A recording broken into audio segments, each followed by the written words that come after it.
What is up, everyone? This is Beyond Beats. We're at episode number 7. I'm your host, DYVN. We've got Metic here, and we've got a guest.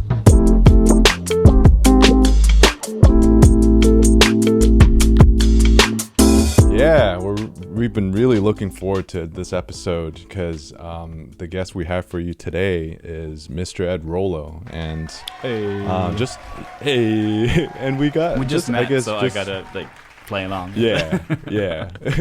But just a few quick words about Ed before we start is I met Ed probably around 2018, 2018, around that time, and he's a do-it-all musician. He at the time, he was a videographer. He started a DJ school in Hong Kong where we met, and he's an Ableton certified trainer, and he's a house music producer, and just does everything. And ever since he started a YouTube channel. So I think today we want to just talk about a couple of topics, because we do want to limit it to a couple, because with Ed I feel like we could talk about so many different things. So I guess first thing is talking about how, Ed, you transitioned from at a time when you were teaching music full time at your school, but I think your journey, you felt a little unfulfilled creatively when you didn't have a lot of a musical output of your own. And I just wanted to see whether you could share a little bit more on that part of your journey, because I think I share a lot of common things with you on that as well. Totally. Yeah, cool. Thanks. I mean, first of all, thanks for having me on today. DYVN Thanks for being Metic. here. Dude, Pleasure. yeah. I feel there's a lot that we could resonate on here, but we're going to try and pack a punch with this episode. And so the journey, right, from unfulfillment into fulfillment, I suppose. Yeah. Totally. Look, I mean, it was a process of self-reflection more than anything, and kind of realizing that the road I was going down was I like to look at it to sort of summarize as running away from my own art. And one of the biggest things that sort of shifted that for me was reading a book called Essentialism, which some of you may have come across, by Greg McKeown. And that was... Yeah, I mean, it's a fantastic book about the disciplined pursuit of less. Kind of around minimalism is its sort of focus, but more than anything is focusing on the things that are most important to you. Mm-hmm. And that's kind of something that everyone's going through now, or has been for the last few years, as everyone, what's most important to me, because I've got nothing else to do. Exactly. So that kind of hit me a little bit before COVID, which is kind of great. And I was sort of already on that path of what is most important? I seem to be distracting myself with so much rubbish and shit in my life that doesn't really make an impact to my own personal fulfillment. And so one of those, as much as I love teaching, it was a great way to sort of not make music myself. I was teaching everyone else how to make music and fulfill their passion and follow their dreams, whilst I was neglecting doing that myself. Right. I think it's a common trap that a lot of educators can fall into. And once I realized that, I just realized I had to step back, and rather than trying to balance these two worlds, I needed to kind of go cold turkey and just focus on my own art and kind of rediscover that, because I'd lost it. I'd spent 6 years teaching other people how to do it, and the most amount of music that could come out of me was something that I made in a 90-minute session with someone else.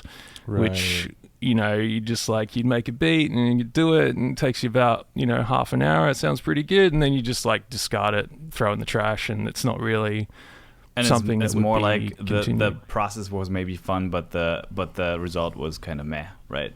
That's oftentimes like that, especially when you haven't done it in a long time. So you just Absolutely. It's the romantic phase of making music, right? Those initial ideas, when you're just yeah, this is great. This is amazing. We're totally going to have a breakthrough. Totally, right? You know, it doesn't take much. You can get 2 or 3 tracks in whatever DAW you're working with, and you're just like, oh, this is pretty good. This is great. But that's the easy stuff, and that's what I was caught up with. So, you know, tried to take a much more disciplined approach, and it's tougher, but it's so much more rewarding. I think you really took that and went the distance with it, because from what I've been able to observe is during that interim period, I guess to kind of set the stage a little, I met you when we were both at that stage of our journeys where I was kind of like trying to make music again, and you were contemplating on building your own musical catalog again. So in some ways I feel like it was quite fateful that we encountered each other at that time, and ever since I feel like you you just sat down. I think I probably haven't spoken to you for like 6 months or something, and then afterwards you had just finished. I think you showed me a folder of all of your like works in progress, which were pretty much like final drafts and stuff, and you had like about like 10 of those or a dozen of those, and I was like, what? How did you? I don't even know, because I work rather slowly, I guess. And how did you kind of get yourself into that groove and was able to finish so many songs in such a short amount of time after haven't done that for a while? Was there a habit or just purely self-discipline or something else? Or yeah, I mean, at the early stages and still now, it's brutal. Like, I was just listening to some of the episodes in your podcast, and like, I think it was DYVN, you were talking about the self-reflection of like you spend 3 days or something with your wife, kind of going over things that are most important to you, why you make music and all this, and like this reflection. You're like, you just do it because you love it in the first place too. And there is that aspect for me too. But I was kind of thinking a little bit about this too, and I really don't enjoy making music as much as I feel like I should.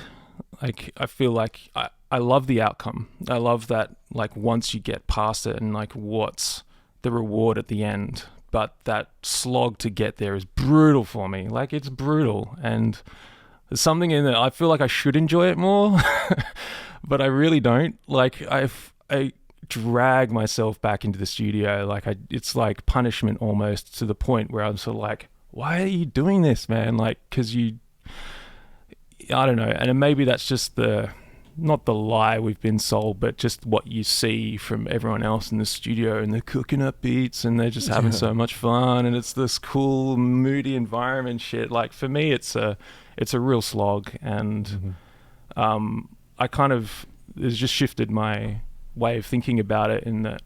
And a book like The War of Art, which is very popular in the kind of creative world of that, pursuing pushing through the resistance, and like it's a fight. You wake up every day as a battle kind of thing.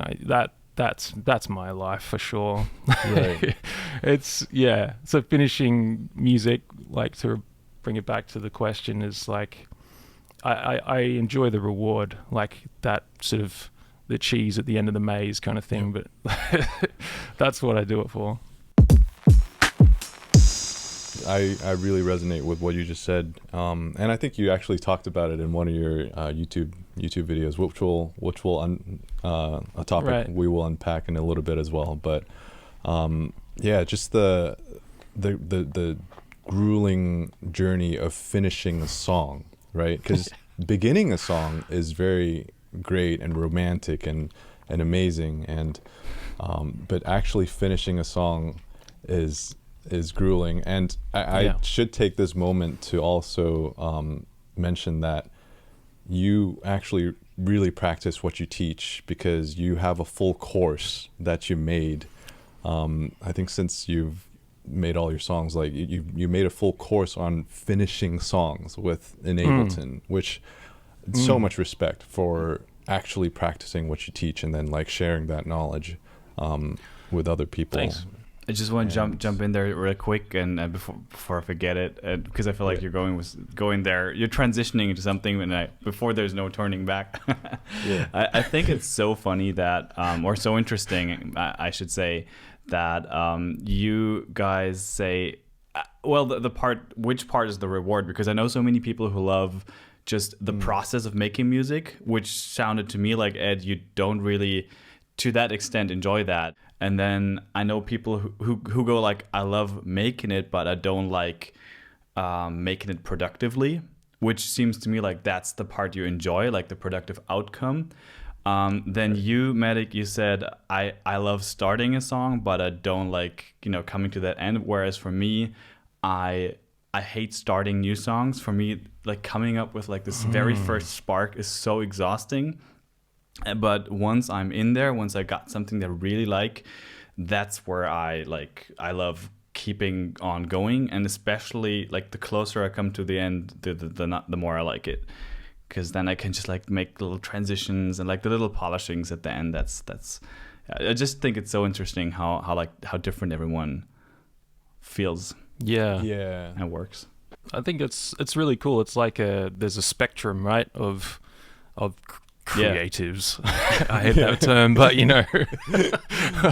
of how we all approach the process and what is going to resonate with us the most. And I remember realizing that in myself, in that I almost feeling a bit guilty about it too, or like I was on the wrong path, or I was climbing the wrong ladder to success, kind of thing. That I'm not enjoying that journey as much as I should, because I'm looking for that end point. Like, I love performing, I love DJing, I love playing live, like that's my thing.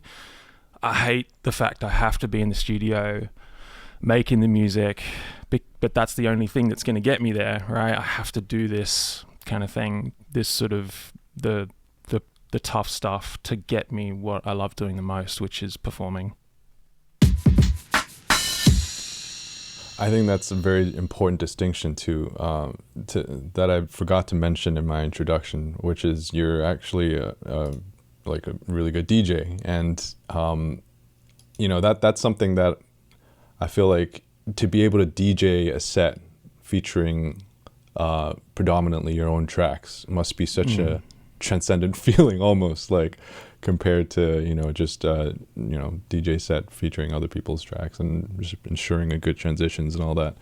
But I mean, playing your own music and also having other people play your music is the most fulfilling thing one could ever have. With it'd be like a painter and someone buying their work to hang it on their wall at home, kind of thing. It's like, oh, they've got my painting in their house. It's the same kind of feeling. Like it's almost like recognition as well from your peers or other professionals who are kind of saying, hey, what you're doing is really cool, and I want to be a part of that too. I mean, we come potentially from different genres. Is that familiar in the kind of the lo-fi scene and beat makers and stuff? Are they dropping tracks from other people as well, or is it purely like original stuff? I mean, I think it really depends. A lot of the gigs that I go to, people are mainly just playing their own originals. There's not much emphasis on transitions and all that stuff. It's less like a DJ set, but more just like a showcase of your own beats, that type of thing. But I think as you get to bigger venues and bigger sets and stuff, like, you really have to kind of manage a crowd, because usually those beat gigs that I go to are other beat makers and just trying to see what kind of beats people are making and all that stuff. But yeah, I think getting to that bigger venue is at least it's one of my goals as well. You started your YouTube channel and you started posting really regularly, I think once a week or twice a week or something, like, or sticking to a regular schedule. And I really admire the work you put in on that, and the message as well, because I feel like that's what really sets you apart from other music YouTubers. Because for those that don't know, Ed has a very no BS approach for his YouTube channel, where he kind of gives, like what you said earlier, the grueling process of making music that nobody talks about, and that's just one of many things that Ed features on his YouTube channel. So what I wanted to ask is, you creating a YouTube channel is kind of like a pain point almost for a lot of beat makers that I know, and I don't know, maybe could you share some of the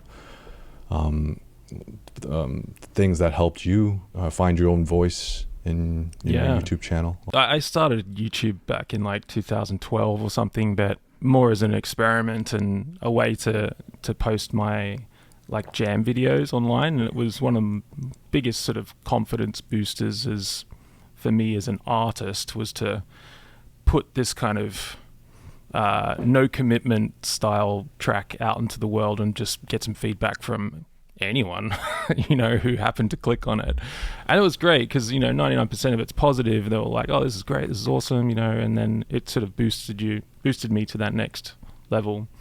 But around about it was only maybe a couple of years ago, not even that long, I decided to try a different format and actually speaking on camera to talk about things that were resonating with me at the time, which was this stuff that we're talking about now, the stuff that goes beyond the beat making world, everything around.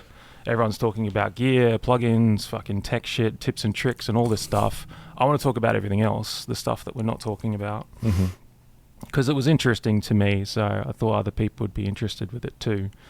And I came to the YouTube, persona that is portrayed online to begin with. And I tried like over expressing myself and like doing all like silly stuff like this and fucking camera transitions and all this shit. Which I really love. I don't know. You see people doing it, so you go, oh, that's what I have to do to perform well on this platform. I have to kind of be a bit of a dick, and that was like, I think I crafted a bit more of just what naturally came out to me, and eventually, I stopped scripting my videos. I stopped even preparing anything for my videos, and to the point where I was hit record and see what comes out, and those videos were typically my best performing ones, where I just like, let's just hit record, and at the start they would take me 2 or 3 hours to make, and sometimes I'd say a line that I'd written down 25 times until I got it right. Hey, until, we can all relate. Oh yeah, and eventually I could bang out a video in about 20 minutes because I could just hit record. I'd say a line, I'd be like, oh, that wasn't quite right, I'll just say it again, and I haven't quite found, and you can pick up where you laid off, and then the editing is amazing because you can just chop out all the crap that just doesn't make sense. But yeah, it's only from just trying and trying again, and just keep doing it until your voice kind of, and the consistency as well was helpful too, of like forcing yourself to do it and sticking to a schedule of once a week. Was just like, I don't want to do it, but I have to do it because I've made this commitment to myself. But yeah, I did that for 6 months, and something that helped a little bit with kind of the marketing aspect was the YouTube formula. It's a book as well, and I can't remember who it's by, but it's kind of in collaboration with Mr. Beast, who's like the YouTuber of all time, the biggest one. He sort of has a lot of influence on that book, and the formula. I'll summarize the entire book for you. Try, fail, analyze, adjust. That's the YouTube formula. So try something, look at how it went, analyze it, see if you can change something, adjust something. You can apply it to anything, right? You try something, you see how it went, try again. Try, fail, analyze, adjust. That's as simple as that.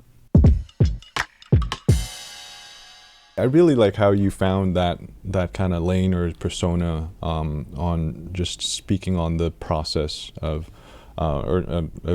surrounding making music. And I think what a lot of producers, beat makers struggle with is just finding the type of content that that they want to share. You know, for example, like some people do just live stream their entire beat making sessions.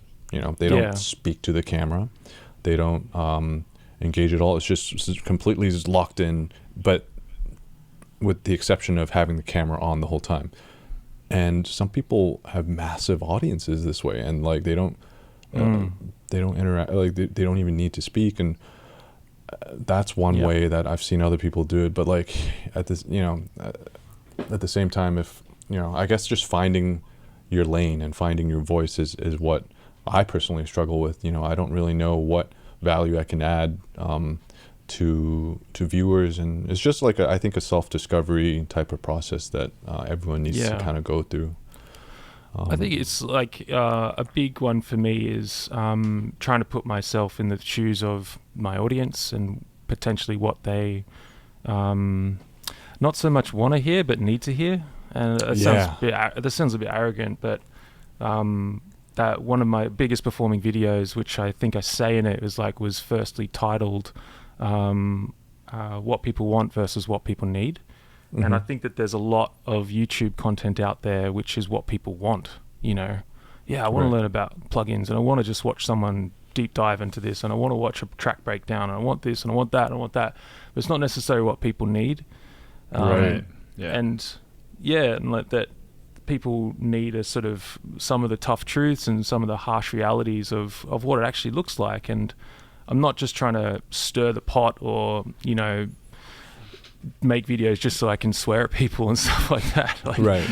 It just gets my point across because it comes from deep-seated frustrations and my own journey and this realization of, you know, I don't really enjoy making music, but everyone's posting these fucking sweet pics on Instagram and showing this fantasy lifestyle and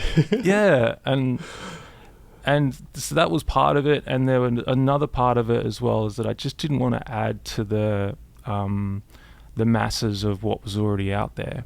Right. Totally. And that's kind of a little bit as to where I'm at the moment, is that more people started to talk about this, and other channels which have far larger followings than me are starting to make very similar content to what I'm making now as well. And there's a lot of overlap, and so I feel like I'm just like I can take things at my own pace. And one more tangent on this as well is that like my channel's not monetized, and so I don't do I wanted to Google monetization. I don't do paid partnerships. I don't do sponsorships, and so there's no reason for me to make videos other than the fact that I just enjoy to make them, and they can come out when they need to.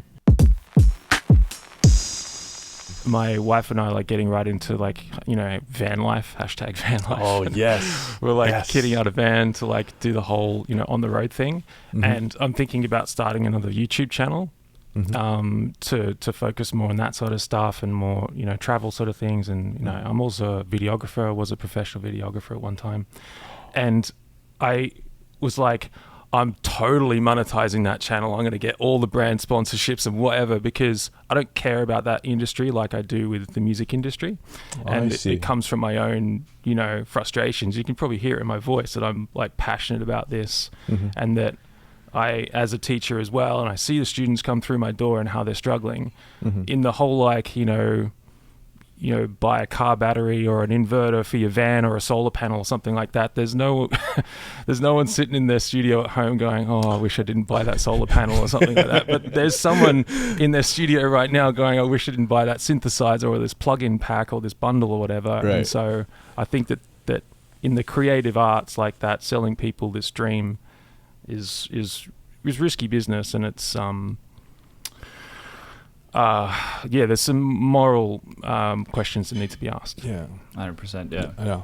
Any final words or anything you want to add?